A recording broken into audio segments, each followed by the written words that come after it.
तर good morning पोट्टे हो. आज आपल्याला जिमला सुट्टी होते म्हणून आपण गेलो क्लायंटकडे. तिथे गेल्यानंतर घेतली आपण कॉफी. तेवढ्यात भेटायला आपल्या शिव आणि मन्या सूर्य भेटल्यानंतर आपण गेलो एका मॉलमध्ये. आपल्या हिंगोलीमध्ये नवीन मॉल आला होता.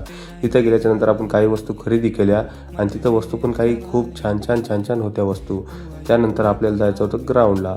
तर आपण गेलो घरी गेल्याच्यानंतर आपण कपडे वगैरे बदलले आणि गेलो आपण ग्राउंडला गेल्याच्यानंतर बघा किती मस्त वातावरण होतं.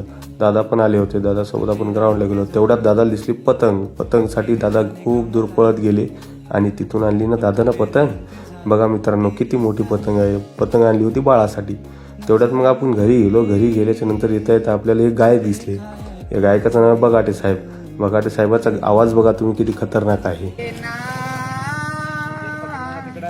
कभी आता घड़ी कोई आता कमल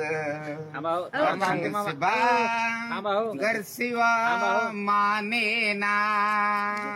बगाटे साहेबाचा आवाज ऐकल्यानंतर आपल्याला जायचं होतं प्लांटला. आपल्याला काढायची होती बॅच. नाईटला आपण आलो होतो प्लांटवर आल्याच्या नंतर आपण घेतली थोडीशी बॅच आल्याच्या नंतर आपल्याला वाजला होता ना बाबा एक वाजल्यानंतर आपण रेडी वगैरे झालो, फ्रेश वगैरे झालो. काम केल्याच्या नंतर आपण आलो मग घरी. चला तर मित्रांनो गुड नाईट, बाय. भेटूया नेक्स्ट व्लॉगमध्ये.